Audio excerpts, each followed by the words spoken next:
आदमखोर भेड़िए चाहिए, जिंदा या मुर्दा, ये सीएम योगी का ऑर्डर है। और अब इसी ऑर्डर को पूरा करने के लिए स्पेशल 9 टीम बहराइच पहुंच चुकी है। इस स्पेशल 9 टीम में शार्प शूटर्स हैं, जिन्हें साफ निर्देश ये कि आदमखोर भेड़िया दिखे तो उसे पकड़ो और पकड़ ना पाओ तो उसको गोली मार दो, यानी आर या पार होना चाहिए। बस आदमखोर भेड़ियों को अपना 11वां शिकार किसी भी कीमत पर करने नहीं देना। जी न्यूज की टीम बहराइच में आदमखोर भेड़ियों के खिलाफ शुरू हो चुके फुल एंड फाइनल जंग की ऑन द स्पॉट रिपोर्टिंग कर रही है। योगी के निर्देश पर आदमखोर भेड़ियों के खिलाफ बनी हुई इस नई स्ट्रैटेजी पर आपको हमारी रिपोर्ट जरूर देखनी चाहिए।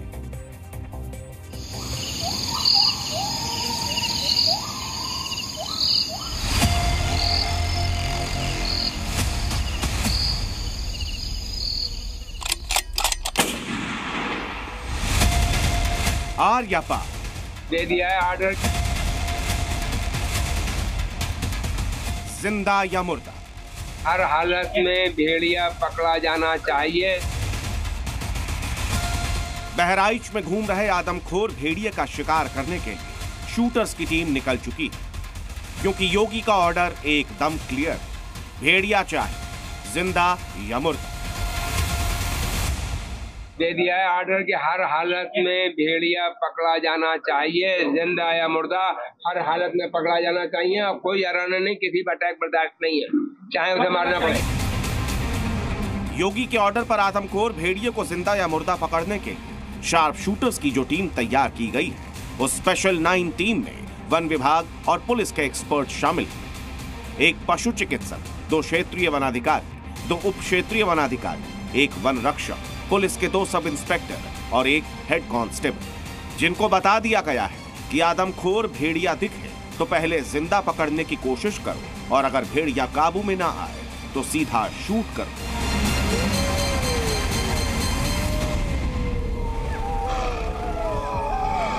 हमारे शूटर्स हैं, उसको वन विभाग के भी लोग हैं, कुल 9 लोग हैं, वन विभाग के लोग भी हैं, उसमें पुलिस विभाग के भी लोग हैं। इस बहराइच वन प्रभाग से लोगों का नाम है। जैसे भी कहीं उसकी लोकेशन सटीक मिलती है, पुष्टि होती है, तो हम अभी भी सारे विकल्प खुले हैं।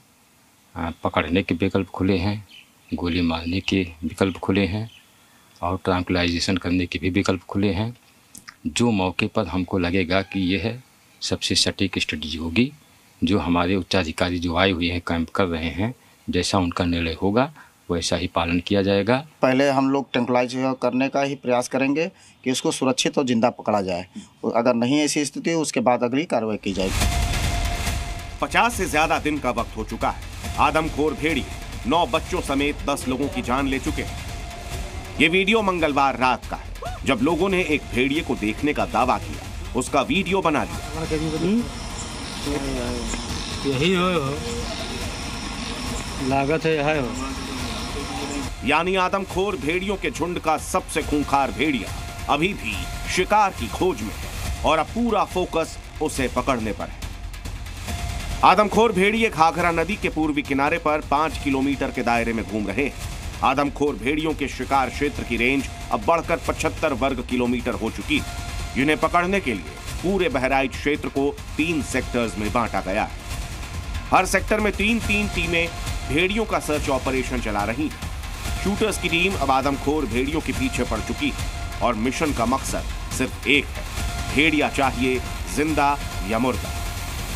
बहराइच में आदमखोर भेड़िए को पकड़ने के लिए नई टीम लगातार काम कर रही है।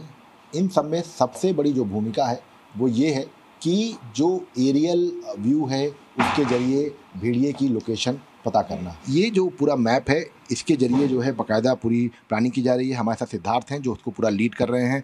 सिद्धार्थ से बात करते हैं। सिद्धार्थ, थोड़ा सा हम चाहेंगे कि ये मैप के जरिए आप बताइए कि क्या कुछ आप लोग कैसे लोकेट कर रहे हैं और कितनी इसमें मुश्किल आ रही है।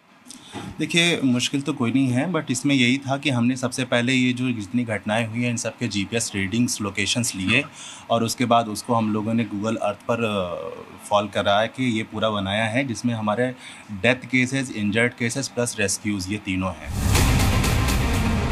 यानी अब आदमखोर भेड़ियों के अंत का समय नजदीक आ चुका है। सीएम योगी का आदेश है इससे पहले कि आदमखोर भेड़िया अपना 11वां शिकार करे, उससे पहले उस भेड़िए का शिकार हो जाना चाहिए। बहराइच से विशाल रघुवंश, सी मीडिया। 50 दिन से ज्यादा का समय हो चुका है।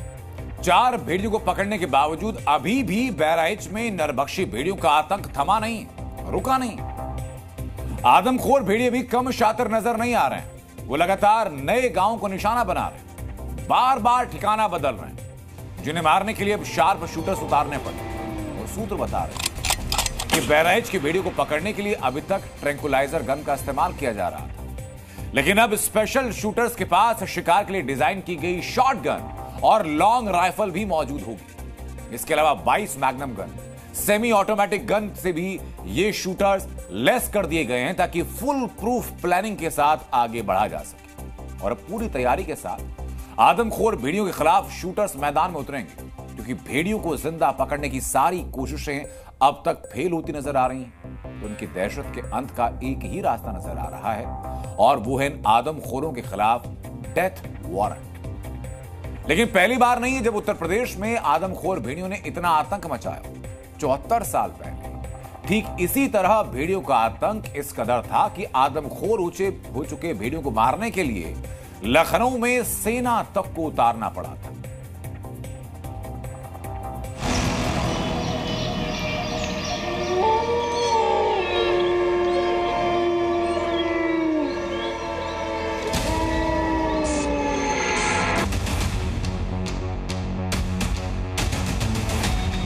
आदमखोर भेड़ियों का जैसा खौफ आज है, वैसा ही खौफ 74 साल पहले भी था। जैसे आदमखोर भेड़िए आज शिकार कर रहे हैं, वैसे ही 74 साल पहले भी कर रहे थे।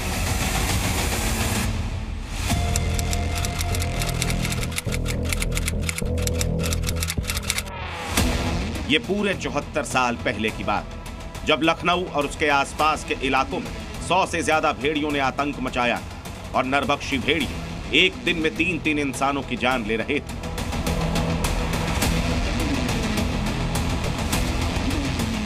लखनऊ में भेड़ियों का आतंक इतना बढ़ गया था कि सरकार ने पीएसी की पूरी बटालियन को उतार दिया था। लेकिन कई दिनों की मशक्कत के बाद भी जब भेड़ियों की दहशत का अंत नहीं हुआ, तो सेना को उतारना पड़ा। सेना के जवान और 400 शिकारियों की मदद से 25 दिन बाद 4 आदमखोर भेड़ियों को मार गिराया गया था। और अब एक बार फिर उत्तर प्रदेश में आदमखोर भेड़ियों का आतंक है। 51 दिन बीत चुके हैं, लेकिन आदमखोर भेड़ियों का कोई सुराग नहीं मिल रहा है।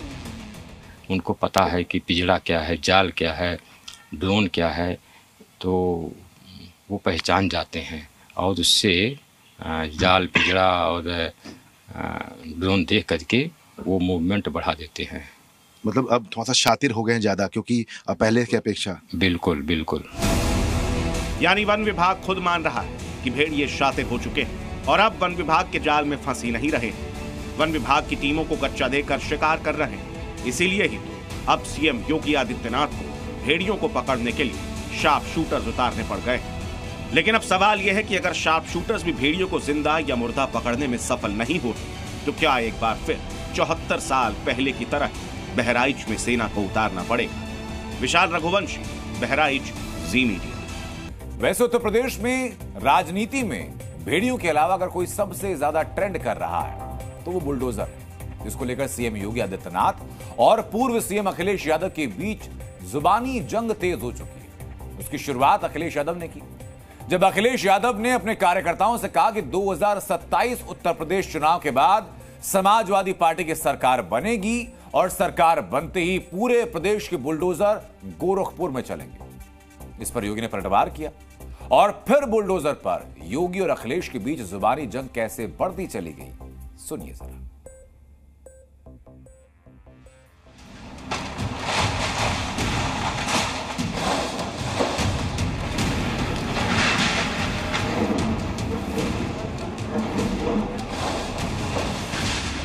बुलडोजर से हर एक व्यक्ति के हाथ नहीं फिट हो सकते।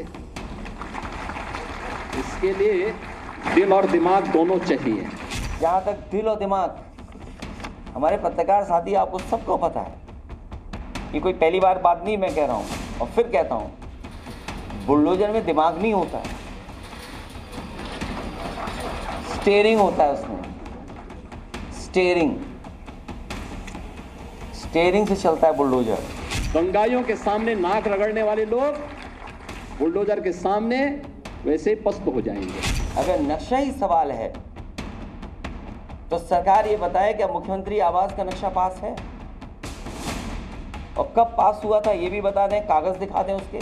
आपने जानबूझ करके जिनसे आपको बदला लेना था, नीचा दिखाना था और अपनी सरकार की ताकत पर, अहंकार पर आपने जानबूझ करके बुलडोजर चलाए। और कल ही सुप्रीम कोर्ट ने कहा है कि अब बुलडोजर नहीं चल सकता है, तो क्या अभी तक जो बुलडोजर चल रहा था उसके लिए सरकार माफी मांगेगी कि नहीं मांगेगी? बुलडोजर जैसी क्षमता और दृढ़ प्रतिज्ञा जिसमें हो वही बुलडोजर चला सकता है। उत्तर प्रदेश की जनता कब किसका स्टीयरिंग बदल दे, या दिल्ली वाले कब किसका स्टीयरिंग बदल दें? बुलडोजर जो है, जिनके लिए बुलडोजर बल व नाइंसाफी का प्रतीक है, मैं उन्हीं को बुलडोजर की मुबारकबाद देना चाहता हूं। बुलडोजर पर योगी आदित्यनाथ और अखिलेश यादव के बीच जुबानी जंग की हाइलाइट्स आपने सुनी, जिसमें दोनों ने एक दूसरे पर वार पलटवार करने में कोई कमी नहीं छोड़ी। लेकिन माफियाओं को मिट्टी में मिलाना हो या बेटियों पर हाथ डालने वालों के हाथ पैर तन से जुदा करने का ऐलान, सीएम योगी आदित्यनाथ ने उत्तर प्रदेश विधानसभा उपचुनाव से पहले अपने तेवर साफ कर दिए। टॉलरेंस की नीति के तहत सरकार कार्य करेगी। हम सुरक्षा सबको देंगे, सम्मान सबको देंगे, विकास सबका करेंगे। लेकिन अगर किसी ने किसी बेटी वहां चलती हुई बेटी पर हाथ डालने का दुस्साहस किया तो उसके हाथ अलग होंगे, पैर अलग होंगे, जरूर करवा देंगे। हर बेटी को सुरक्षा प्रदान करना ये सरकार का दायित्व है और सरकार अपने इस दायित्व का निर्वहन करेगी, किसी भी हद तक जाकर के करेगी। और तब भी मैंने कहा था, माफिया अगर सिर उठाने का दुस्साहस करेगा तो उसको मिट्टी में मिलाने का काम भी सरकार करेगी। अच्छे अच्छे दंगाई दंगा करना भूल गए हैं। अच्छे खासे जो पहले माफिया सत्ता को संचालित करते थे, इस समाजवादी पार्टी की सरकार को, कांग्रेस की सरकार को जो माफिया संचालित करते थे, उन माफियाओं की पैंट गीली होती हुई भी आप लोगों ने देखी होगी, कैसे गिड़गिड़ाते थे। उत्तर प्रदेश के मुख्यमंत्री योगी आदित्यनाथ अपने बयानों के लिए, बयानों की धार के लिए लोगों के बीच लोकप्रिय हैं। उनके बयानों को लोग हाथों हाथ लेते हैं, चाहे उनका बांग्लादेश के ऊपर दिया गया बयान हो या फिर अपराधियों के खिलाफ सरकार की मंशा और सरकार की कार्रवाई को लेकर दिया गया बयान। जी न्यूज़।